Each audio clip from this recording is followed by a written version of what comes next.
Let's see. Okay, well, we're at 6:30, so we're going to go ahead and get started, make sure that we're done on time. Hello, everybody. Good evening. My name is TJ Trevino with San Antonio Pets Alive, and welcome to our third foster Zoom session. Today, we're going to go over some great stuff for fosters to know, especially if it's your first time. And today, your session is going to be hosted by Miss Priscilla and Miss Ileana. So if you guys want to go ahead and introduce yourselves, go for it. Hi guys, my name is Priscilla. I don't know if I've met a lot of you guys, but I've been with San Antonio Pets Alive since the beginning of January. And I'm excited to get this done, and I'm sorry if I'm a little nervous, but we're going to get through this. Ileana, you want to introduce yourself? I'm still here at 151. I'm Ileana Arredondo. I'm one of the other foster coordinators. I've been with SAPA since about March. And yeah, I think that's awesome. Well, if you guys are ready, we can go ahead and get started. I'll go to your next slide here.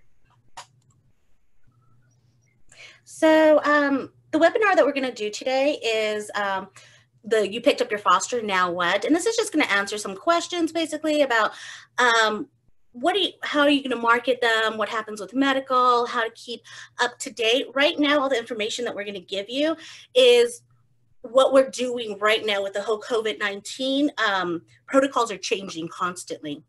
So before I give you any of all this information, I want you guys to know that we're trying to change as the world is changing and trying to adapt to it.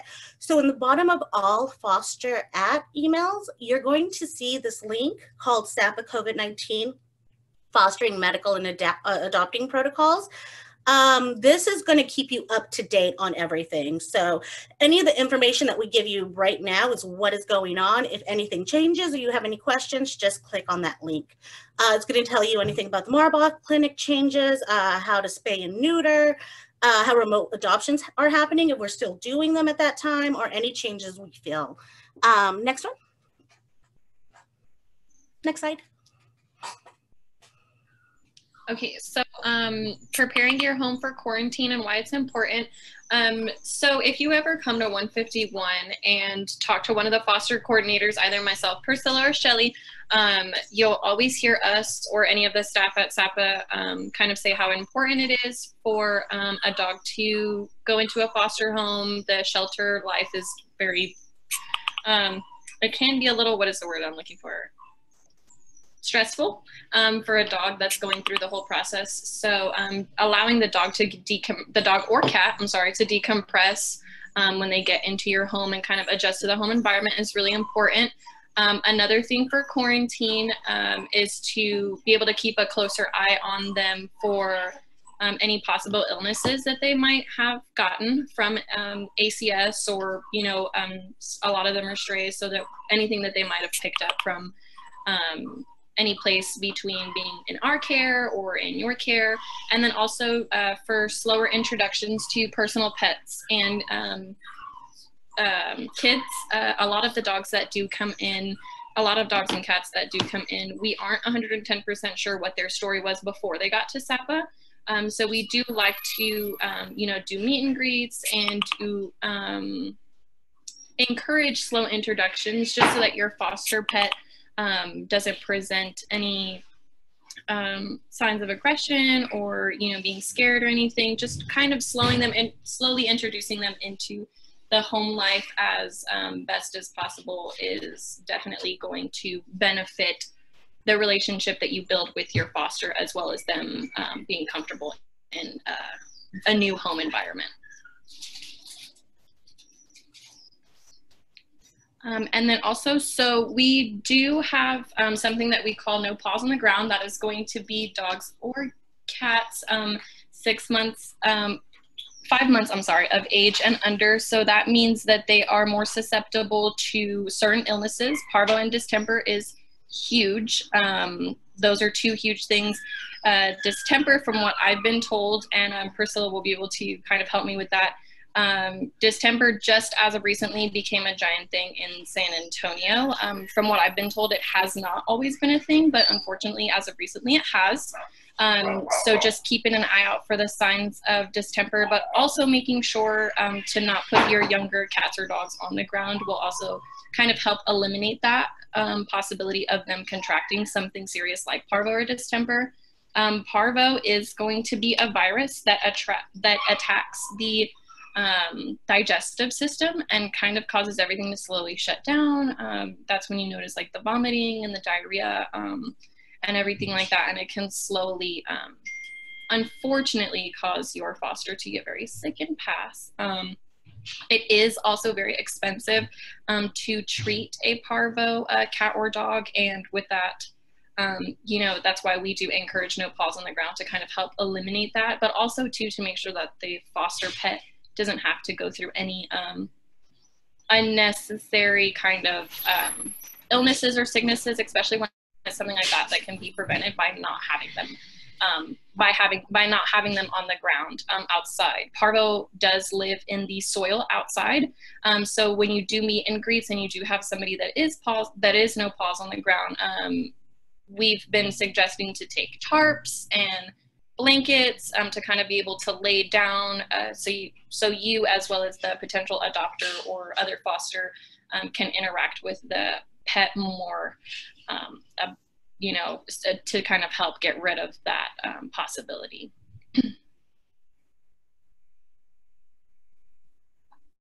So for dogs that are paws on the ground, so once again, these are dogs that are over 5 months and are fully vaccinated, we do have a foster dog leash and collar protocol.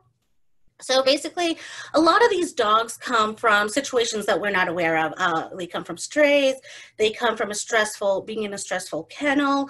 So as you can imagine, when you take them home, some of them are seeking a way to get out. So because of this, we do have the foster dog leash and collar protocol. This allows us to give the dog in case he runs away, or we can grab him back. So basically these are for potential flight risk, but it's for all dogs really. But the reason why we put it in there is because they're all potential flight risk. And we do require approved leashes. I have up here the martingale collar, that little blue collar that kind of tightens as the dog like presses against it. So they need a martingale collar and a harness. With the collar or harness, it also needs a slip lead when outside. So basically you want to have that collar or harness hooked up to a regular leash, also a slip lead. We also require a drag leash at all times. A lot of people aren't really aware of what a drag leash is. If you look at that little white leash over there, it's basically like a long rope with just something that attaches to the collar or to the harness. What's important about a drag leash is it doesn't have loops. Because it's on them at all times, you don't want the dog, if it jumps on something, to get, you know, for the loop to get caught on something if you're not looking. So some people just make them out of rope and they just put one of those little connectors on them. So we do require a drag leash. And even if your dog is going to be in a kennel, we want you to make sure that the room that they're left in is secure. This is for kittens too, that they're super secure. And the reason for that is, especially with dogs that have any sort of anxiety, separation anxiety, you would be amazed of how they can get themselves out of a kennel. So we want to make sure that the room is secure also. And when transporting, we would prefer that they transfer in a crate, never let out of the crate until it's back in its secure room or somewhere where there's no escape routes, never outside. However, not all dogs can fit in crates. So if you have to keep them on that collar and leash with that slip leash, be really cautious, you know, have a good hold of that. Make sure at no point are you distracted and not paying attention, because it just takes a minute for that dog to get distracted by something, take off, a squirrel, anything, they can just take off. And we also want you to make sure that the dog is secure inside the car before you open any doors. You know, traveling in a car can be stressful. They're moving somewhere else. As soon as you open that door, they can look for an escape route. There's these little seatbelt buckles that if you see it, it's on the right. Those things are amazing, and you can buy them for like $3, $4 on Amazon. And basically it just goes into your seatbelt. You don't need any special equipment, and it just locks itself on the dog's harness. This will allow, if you open the door, if the dog tries to bolt, at least he has some restraint, so he doesn't, you know, get you off guard. Also, if your foster ever escapes, please immediately contact foster at. Obviously it's going to be a panic situation, but if you can have someone go out and look and someone contact us immediately. Next. Okay, so what to watch out for, and then possibly being exposed to illnesses. So one of the biggest things is the importance of understanding the lingo. So anytime that any of the fosters or anybody else has come into 151 or Marbach, there is kind of a specific lingo that we use. We don't mean it to alarm anybody. We don't mean it to, you know, it's more as like an informational based. So we just wanted to take the time to clarify on some of those. So when we say distemper watch, it does not mean that the dog has distemper and is being watched for distemper. Distemper watch means that they're slowly starting to show signs that could possibly be a URI, but also to later on down the line could possibly be parts of distemper. So that's why we call it distemper watch. So that, like I said, again, that could be anything from, you know, bright colored nasal discharge, sneezing, coughing. It doesn't necessarily mean that they have distemper. It just means that they're being watched for distemper, which means they're just closely being monitored to make sure that any of the current signs that they have don't progress into distemper. Now, confirmed distemper is actually the dog has had distemper. It got the test done, started to receive treatment for it. So when we say confirmed distemper, that that'll fall along that. A lot of the animals that do come into ACS, you know, again, they do come from all kinds of situations, whether they were previously with an owner and very well taken care of, or unfortunately in the streets of our city, kind of, you know, getting food where they could or finding shelter where they could. The range and variety of dogs and cats that we see at ACS and with SAPA, they come from a variety of different backgrounds and different situations. So it's kind of important to keep that in mind when you are looking to foster, that some of them have had more of a rougher life than others have. And some of them have been exposed to other things that, you know, others just have not. So it also is important to take note of everything that is going on with your foster. So if you notice clear nasal discharge, if you notice, you know, bright green boogers, bright yellow eye boogers, coughing, sneezing, hacking, I refer to it as honking because it sounds, I had a smaller Chihuahua that sounded like a goose and it sounded like honking. But those are a lot of the things when it comes to sicknesses that we, you know, want you guys as fosters to keep a lookout for, just because although they seem minor, it's better to get, you know, advice from our medical team to be able to tell you what exactly it might be versus, you know, waiting and trying to see if it develops into anything. So just kind of the importance of knowing when you see something, it's always best to, and I am learning this as well, it's always best to ask and make sure that everything is okay. And instead of kind of just waiting on it and seeing, you know, how it can go and everything like that. So that's just really important to keep a really close eye on what might be going on with your foster and letting us be aware so we can help you and get you those resources on what we feel like it might be, or if we do need help, you know, talking to our medical and seeing what they might suggest as well. So I think one of the questions that we get a lot on our email is, who do I email? We have a couple of, we have our who we contact for medical divided up in a particular kind of way. So I just kind of want to go over what the different forms are for, when you're going to email exactly the appointment at, when the email foster medical. So prior to COVID-19, we would have Sunday clinics, we would have days when our vet would be there, that it would be more of like a walk-in process in Marbach. Now with COVID-19, we've had to change all of that. So what we've adapted to is using a Marbach medical form. You guys would use this for like normal preventative medical stuff.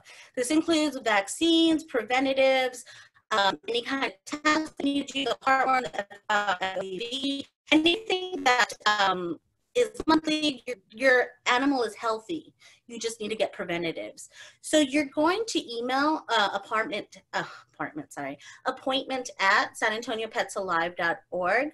When yes, Barb did add that combo test, microchipping, and nail care too are for the Marbach Medical Clinic as well.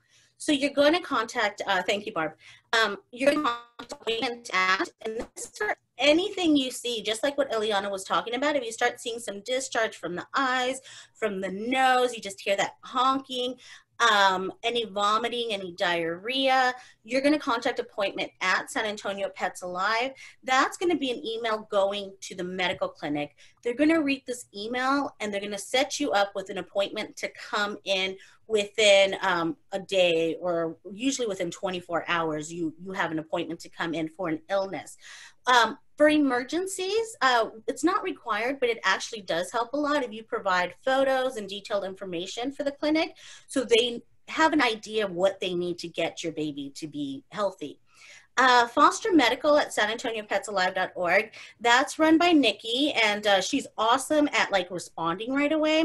This is if you need some advice. You just have some questions. You're not sure if it's actually an illness, and you're not sure what's going on, and you're just kind of curious about stuff. You can contact Foster Medical, and she's awesome about answering. Also, if you need help until you can be seen at the clinic, things that you might be able to do until your appointment, you can also contact her for emergencies, because she can help you with maybe some stuff you can do at home until you can get your baby seen. And for setting up your spay and neuter appointments, that would be Schedule Medical at sanantoniopetsalive.org. I know it gets confusing with a lot of emails. If you ever have a question or anything, you can also just write to Foster at. We'll forward it to the correct person who needs it, but this, it might take a little bit of time. So if you write to Foster Medical, she might get you that question a lot faster than if you write to us, and then we have to see it, then we have to forward it. But also, again, if you have any questions, always contact Foster at.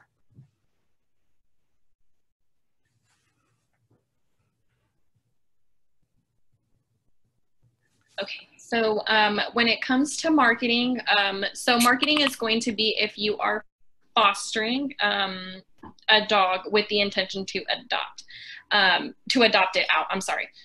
So from the day that you receive the dog, so say you picked up a dog or a cat for fostering, if it is over 5 months or 6 months, which is paws on the ground, you'll receive a marketing tip email, which is a extensive email that we send out that kind of asks questions about your foster, kind of things that people are looking to find out when searching for a dog, kind of just points to hit when marketing, so that you can kind of make sure you get all the information to the potential adopters in kind of one sitting.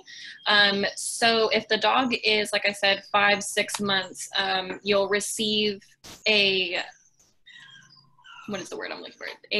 marketing tip email about 2 weeks after you get them. If it is a neonatal, you will receive the marketing email when your neonatal has reached 6 weeks of age. Sorry, I'm just stuttering over my mouth right now.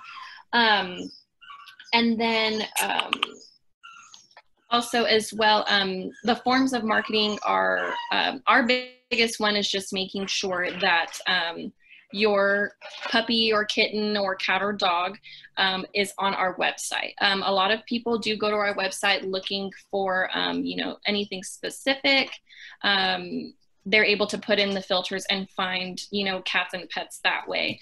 Social media, this includes our Facebook page. Our Facebook forum is great. We have a lot of wonderful fosters on there that can help you with with things other than marketing. They're really good at answering questions and everything like that. Also too, I have noticed when looking for puppies or kittens, usually when a foster posts on there that they have somebody, you know, it can be a little bit easier for everyone else to give tips and everything like that.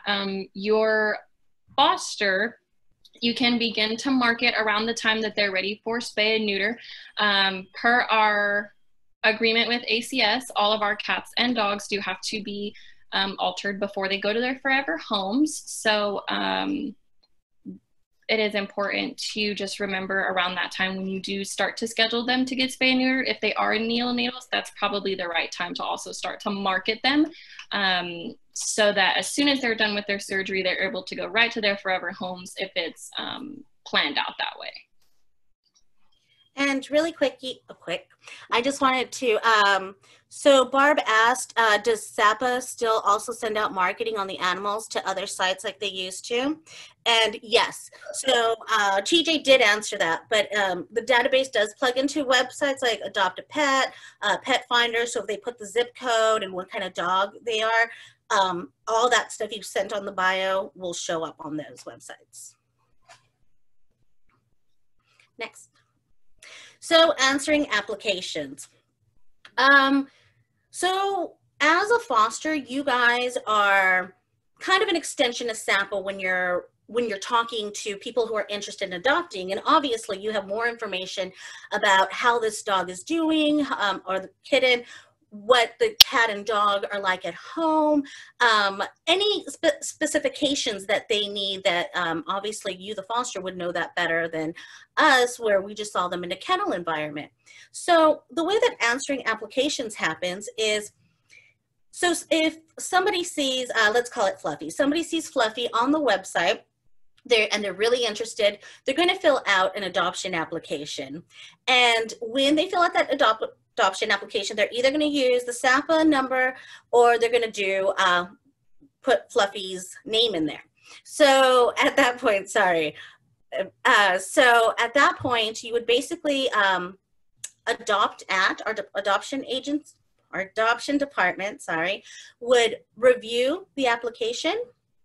And if they see no red flags, they're going to forward it to you.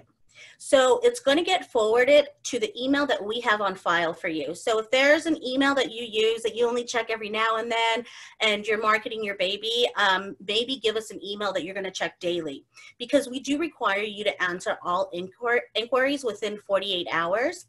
This is just so that people know, hey, you know what, that we're reaching out, we're extending, and they don't feel like they're filling out applications and not hearing from people back.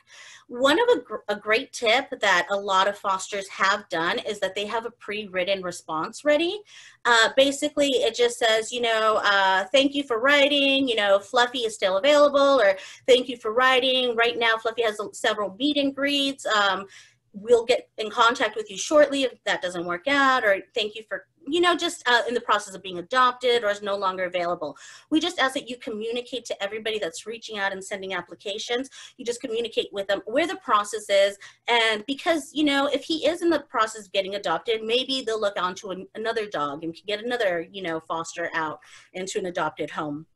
So let's say you have Fluffy out there, you've got in many applications, you're setting up meet and greets, and you think you have a good database of applications, so you want him off the website. So you would write to foster marketing at sanantoniopetsalive.org and let them know, you know what, like, Fluffy's got in about 20 applications. I'm going through them, setting up some meet and greets, if we can get him off the website. That way we won't market him anymore, and you can just focus on finding him a home. So then also, like, from that, this is, it can all change. And I did want to add again that any of these adoption protocols or anything can change. So always ask us, ask adopt at, or you can click that link on the bottom of the emails to see if anything's changed throughout, you know, as we're adapting to everything that's changing in the world. And then kind of just to add on to what Priscilla said, because Barb had also put in the chat, it's also helpful if the kittens and puppy is already pre-adopted. You can help them by asking the fosters if they have if they have a similar animal, so they don't feel like they have to start over again by themselves. So that's like another big thing, and great suggestion, Barb, on what you can do to kind of help the adopters feel like they didn't miss out completely on the opportunity. You can also point them in the direction of other fosters that you might know that have something that might look similar or is in the same ballpark of what they're looking for, and be able to kind of help adopters navigate through that as well. So once you have a couple of good applicants and you kind of want to see, you know, how your foster is going to do with them, we have you guys set up a meet and greet. So basically a meet and greet is just where you, the foster, and your foster and the adopter will meet up. We would want people who should be there is anybody that lives in the household, especially if there's children, and any personal pet. The reason for this is because we want to set up, the dog up for success. And so if we know how the dog is and feels comfortable in an outside area that's not in the household with, you know, the pet and with the child, it's an easier transition when that dog actually goes into the household. There's a lot of questions being asked right now, especially with the whole COVID-19, about where do we set up meet and greets. Before, I mean, we used to have adoption events. Obviously, we can't be doing that now. So one of the places that we suggest is somewhere where you do feel comfortable. We do suggest someone that's not well populated. And the reason why we suggest that is because if there's a lot of people walking around, there's a lot of dogs that can actually distract the dog and create a bad experience. So you want somewhere that's not really populated, but somewhere that's actually safe too. So like parking lots, front yard of the adopter's house or the foster's home, an open park that's not really busy, but you know, that's somewhere where in a public place. For outside, it would have to be somewhere outside. And if it is no paws on the ground, we would suggest, as Eliana said earlier, bringing tarps and having them on a leash and not letting them outside of that tarp area. Once again, we do want you guys all to be safe. So we do ask you that you guys, you know, practice responsible social distancing and wash your hand before and after all meetings. Next. So let's say your meet and greet is successful. So how are you going to go about telling us that you found Fluffy's adopter? So what you're going to do is you're going to write to adopt at that point. And you're going to let them know that this application is the one that, you know, they're interested in. You did the meet and greet, it went by well, and that's who you're going to adopt Fluffy out to. At that point, you don't have to give us much information, just the name of who it is, because we have all their information on when they did the application. So we would just need basically you letting us know, and then we can send the link for them to remotely adopt Fluffy. There has been questions about what pre-adoption means versus adoption. So pre-adopt is basically when it's an animal that is not fixed yet or up to date on medical. So the adopter can fill out all the paperwork, they can pay for the baby, but they can't take the baby home yet. And so a lot of people ask about foster to adopt.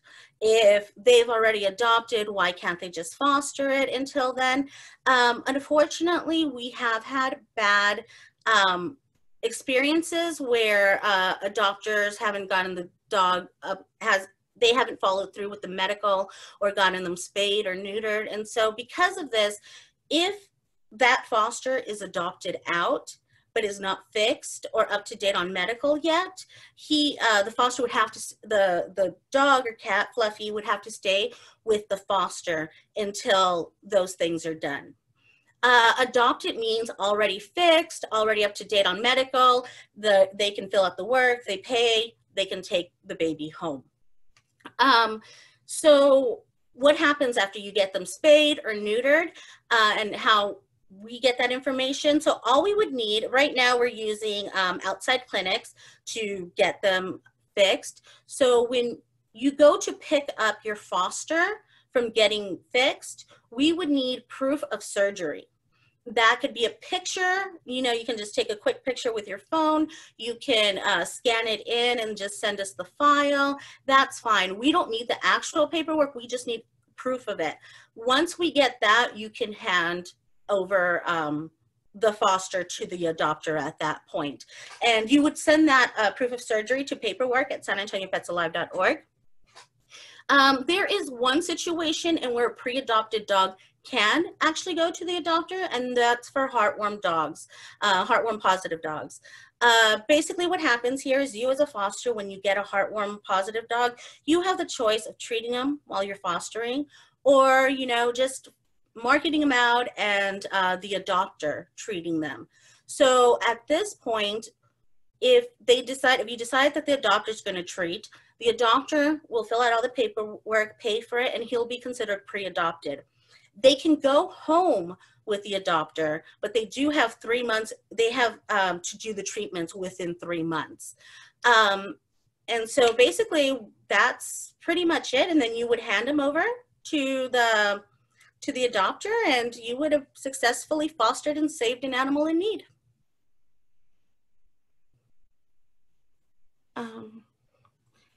And so I think we're going to get to questions right now. I'm trying to read what's on the chat. I was like, you want to answer Barb's question first there? And then I don't see it. So it says, how about if another foster wants to be a pre-adopter, can a transfer be set up before the surgery? So are you asking if you were fostering and then another foster is adopting, or another foster just wants to take over fostership? Because I think if, oh, okay, I see. So another foster wants to adopt. So can that foster take over at that point because they're already a registered foster? I think is what's being asked. So I think Shelly's saying that is okay. I think for the most part, if you come to us as a foster, you're pretty much, you know the protocol of how it goes. It's harder to do foster to adopt because people who come, you guys are familiar with SAPA. You're familiar with our protocols. You're familiar with what needs to be done, especially if it's been a foster that's been with us for a while. We usually are okay with that. The only reason that we're pretty strict about adopters that we don't know is because we don't have a history with them. They don't understand the importance of us. I mean, they probably do, but we don't know if they understand the protocol that we need to get them fixed before they come out, that they need to keep up to date on medical. So if it's, I mean, if it's a foster who has, you know, been fostering with us for a while, we feel comfortable that they know what we need, then that would be fine. Okay. We have 2 questions in our Q&A and then 1 in the chat. So we'll start with the Q&A ones. Does no paws on the ground also apply to kittens? So for the most part, you wouldn't want kittens outside. I mean, for the most part, kittens are, we try not to adopt out or have our kittens be outdoor kittens also. So most kittens live most of their life indoors. They can't get parvo from outside. So, I mean, there's certain things that they can get, but it's really, no paws on the ground is really about parvo. That's the big thing. And it's so prevalent here in San Antonio, and it is so hard to treat. Even with the best medical care, you got like a 50% chance of survival. So no paws on the ground is really aimed towards parvo. Naturally, we wouldn't want the kitten, any kitten outside really. Yeah, we generally discourage it. Yeah, that's not for health reasons. Another thing that I just kind of wanted to hit on, Priscilla hit it, but I just kind of wanted to make sure that it was clarified as black and white as it can be. So for pre-adopted heartworm dogs, like she said, they still can go to the adopter because they do have like the heartworm, and as far as like getting treated, that's like the next step. They still do have to be altered though. They still do have to get either spayed or neutered. I just wanted to clarify that just in case it was looked over. Okay, so our second question here is, who pays for the heartworm treatment for pre-adopted positive dogs, the heartworm treatment? So that would be SAPA, yeah. SAPA is going to go ahead and pay for that as long as the dogs are brought back to us for that treatment within that 3-month period. And then our next question is, I'm concerned about meeting with a stranger in a strange place. Are there any alternatives? So there's actually, it would depend. Like you can actually, I've seen some really creative stuff happening right now during the COVID-19. If your pet is going to a household with a lot of children, with a lot of pets, I would recommend doing somewhere, like I said, like a park in which there is people around, but just not a lot of people, not a park that you're gonna have runners going by all the time, but you know, just a park where a public place, that's fine. I've seen people who are adopting out kittens and puppies to households that don't have any pets, and it's just 1 or 2, you know, single people wanting one. They have been doing virtual. They've been doing virtual. If they're like kittens, I've seen a lot of kittens being done virtually. But this would only be in a situation where there's not a lot of children, there's not a lot of other personal animals. Okay, so another question says, after a kitten has its first preventative vaccines, can the kitten be around my dogs that are healthy? So for the most part, yeah. Well, it really depends when the first preventative vaccines do. We want all pets to be quarantined because there are upper respiratory infections that can translate from kitten to dog. And it's not really the vaccine, because what the vaccine is nothing that is going to jump onto a dog. So that's not really what we're concerned about. What we're concerned about is because, as Eliana was pointing out earlier, is a lot of these animals come from various situations, and it could take up to like 10 to 14 days for symptoms of illnesses to show up. We don't know what it's going to be. So because of that, we want them quarantined. Also, quarantine because you don't know how your dog's going to react to a kitten also. So slow introduction. So I would say if after 10 to 14 days, your dog does not seem stressed, your dog doesn't seem like he wants to overly investigate the kitten, and you're not seeing any signs of illness, then it should be okay. However, I just always encourage that kittens be kept somewhere and not just free roam the house, especially if there's a dog around. And not to mention just dogs, but also, you know, furniture can pose a lot of different hazards to kittens. Yes. They can get kind of squished in between places, and then you don't know where they are. So yeah, definitely keeping them somewhere separate, I definitely recommend. See, will these slides be made available to us? They're helpful for reference. Yes. So this whole webinar will be put onto our YouTube channel, which is youtube.com/sapetsalive. There's a whole playlist where all of these Zoom sessions are going to go, so you'll be able to go back and look at them at any time. If anybody else has any questions, you can use the Q&A feature, or you can just type it right into the chat. We've got a couple minutes left, and we're happy to answer any other questions you guys have. So we did get a couple of questions. I sent out an email a couple of days ago asking if anybody had any questions. So there was one question that we got, which was saying when to market preemie kittens. I thought that was a really good question, because a lot of people think that we go by marketing them by age, but we actually go by marketing by weight. So basically what happens is most kittens gain about 1 pound a month. Some preemie kittens, or some kittens that aren't developing weight that fast, might get to 2 months at the point where we can fix them, but hasn't hit the weight that we need for them to get fixed. And basically what we need for them to get fixed is 2 pounds and at least 2 months. So because of that, we recommend when they're about 800 grams that you start marketing them. That will give them about, because they gain about 100 grams a week, that will give them about a week to 2 weeks, about 2 weeks, yeah. And usually for a normal healthy kitten, that's about 6 to 7 weeks. So it'll give them about 2 weeks of being on that website. They're probably not going to be on there long. You'll probably get them pre-adopted really quick, but it also doesn't make the adopter wait a long time. They're not waiting longer than 2 weeks for these kittens.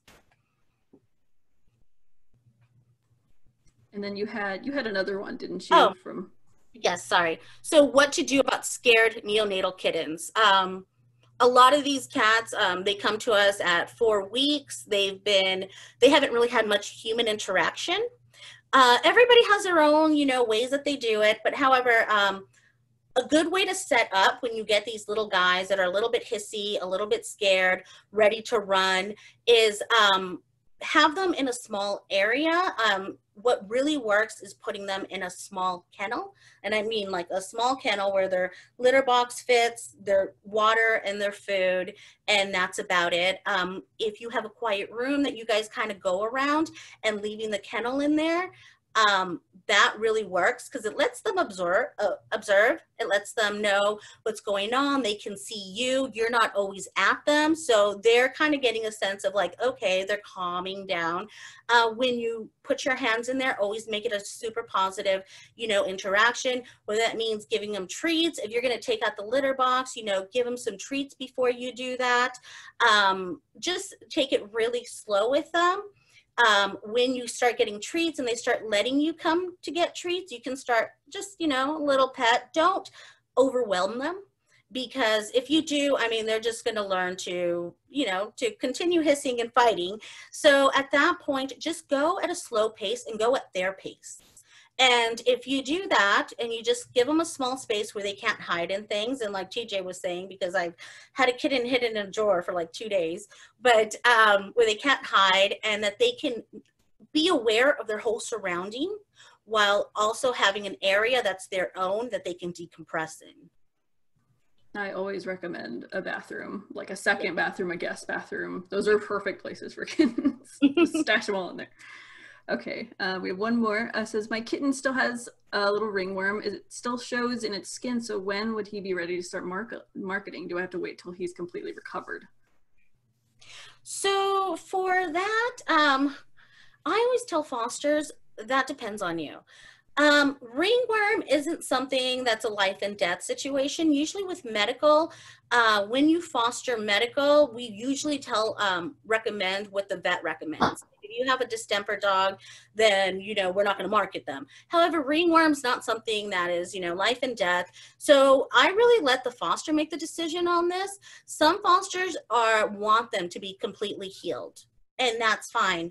Some fosters start marketing them, but the one thing we ask is that you're 100% honest to all adopters. You know what? There's some ringworm going on in this kitten. The doctor has all the information they need so they can make the decision of, I don't really want to meet them right now, or, well, that's fine. I think people who work with animals so much, ringworm doesn't really scare them so much. So I would be like, that's fine. I'll go look at them anyways. But, it's totally up to you as a foster. Some fosters don't even want to deal with it. They don't want to explain the ringworm. They don't want to do any of that. So we're fine if you wait till marketing until he's completely healed. Okay, let's see. We have another one here. It says, how and where can I find co-fosters to share responsibility and time fostering bottle kittens? Is that something SAPA allows? I'm not really sure. I'm going to tell you I don't have the answer for this. I can maybe help answer that, Priscilla. So I do know recently that we have had kind of fosters reach out to us asking for new placement for their kittens, whether they're having difficulty eating or presenting signs that, some fosters just don't want a certain sickness or diarrhea or anything like that to spread to some other fosters that they might have. So when it comes to finding different placement or just wanting help, you can always email us at foster@SanAntonioPetsLive, and we'll kind of help you figure out if it's something medical that you might need for them that might be able to clear some confusion up. But if you are looking for other placement for them, we are more than willing to help you reach out to the great community that we have and find someone else that's able to take on the foster, which is why when you email in and kind of let us know the circumstance, we email you back asking for a short bio and a picture, you know, whether it's neonatal kittens, an adult dog, any kind of, you know, if you have a family emergency, if the dog just isn't doing well in your home, if the puppy isn't getting along with your kids, whatever the case may be, we're here at your disposal to help you guys find different placement for these fosters, and also make sure that they're in good hands. But at the same time, when all of that happens, we do ask that you guys just communicate with us. If you guys do find another foster on your own that is willing to take, if all parties communicate with us, as far as I know, and do correct me if I'm wrong, Priscilla, we are usually okay with that as long as the other foster is an approved foster and we are being communicated with that all of that is happening and that the pet is changing transitions into different hands as far as care goes. So that might be a little bit of the answer to part of that question, Priscilla. So I think part of it, and I think that's great, and it is, we as a foster team, when you foster an animal, it is a commitment. It is a commitment until, you know, you can get this baby out, so you can until you can get them to their adopters is what it is. Situations do arise. Emergency situations arise, situations in where, you know what, this isn't working out in my household. And I mean, we can't blame you for that. We want for it to be safe for your household, for everyone in your household. We want it to be safe for the foster. Situations do arise. We're working with live beings that have feelings, that have emotions, you know, so situations arise. In that case, write to us 100%. We will find someone for you. I think some of what she was asking was in sharing foster responsibility, as in baby bottles, like they would go 8 hours to one foster and 8 hours to another. And in that situation, Shelly did shine in here where she says that we don't really want that because we don't want animals going back and forth between fosters. And that, especially with neonatal kittens who are so fragile, who need to be in warmth all the time, and who any kind of bacteria can really do some damage on them, can really kill them pretty quick. It is better that they stay in one area and that they're bottle fed in the same area, that you don't move them around, you don't put a lot of stress on them, because they are really fragile. They're super fragile. So because of that, I don't know if that's what they were asking about, help with the bottle babies feedings, but yes, the neonates. Yeah, Definitely. Yeah, we go ahead, Ileana. Sorry, TJ. And then Shelly also said we can set up a mentor for fosters that need any help, and that also includes with our neonatals. I've again been with SAPA since March and have been astounded by the amount of experienced fosters that we have. And sometimes these experienced fosters are also educating me. So some of the experienced fosters that we have are really great mentors on what to look out for. If you have any questions, if you post on the Facebook forum, most of the time some of our more experienced fosters are the ones that reach out, you know, as soon as possible. They really love what they do. So as far as us being at your disposal, the foster forum as well is a great way to kind of get any kind of information, tips, anything that you need. A lot of the great people that make up our community are always ready to help as well. Mm-hmm. And our next foster Zoom session actually will be going over the tons of different resources that we have, and even some resources that are outside of SAPA that a lot of fosters can go and find. So you'll want to tune into that one. So we have a couple minutes left. If anyone else has any other questions, we can give it a couple seconds here. You can feel free to type it in the chat. Can you please share a link of the Facebook page? Yes, I will do that. I believe, and this, I believe the foster forum, facebook.com/groups, SAPA foster forum, I think. I'll have to look for the exact URL, but I'll type it in here in a moment. But yes, it's also, I believe it's also on our website, and if it's not, I'll get it up there as soon as possible. I believe that's the link. I think so. It was like, if you click it and it doesn't work, okay, there you go. Shelly's got it, but yeah. So that's the link to it. You can join that at any time. You can ask questions on there. Just keep in mind, it's just for SAPA fosters. So if you have a question about another foster from another rescue, you might want to go see if they have their own group. So, but yeah, if anyone doesn't have any other questions, we can go ahead and wrap it up, unless you guys have anything to add. Well, I think that was the one thing I did want to add. The reason why we asked that it's just SAPA on the forum is all rescues have different procedures. They all have different ways that they go about stuff. So we 100% want your fosters, you know, from other rescues to be safe, but we also want you guys to follow that other rescues procedures, because as our own organization, we can't tell you what to do with other fosters. They're all different. Mm-hmm. Yeah. Okay, well, we'll wrap it up. And thank you, Priscilla and Ileana, so much. You guys did awesome. Got a lot of great information. And again, remember that you guys can view this recorded webinar and any of the others that we do on our YouTube channel. The link is further up in the chat if you scroll up there, and you can see it. It's also just youtube.com/sapetsalive. Join our foster forum if you haven't yet. And stay tuned. Like I said, our next foster session is going to be Thursday. Don't remember the time. I think it's like at 7. I have to go look, but and that'll be covering a lot of our different foster resources. See, Shelly's on top of it. It's at 7. We'll be covering a lot of our foster resources and places you can go to get help for pretty much anything you need. So thank you again, Priscilla, Ileana. Thank you, everybody who came and watched us. And remember that you can always email any questions you have to foster@sanantoniopetsalive.org. All right, thank you. I hope you guys have a wonderful evening. Bye. Thank you.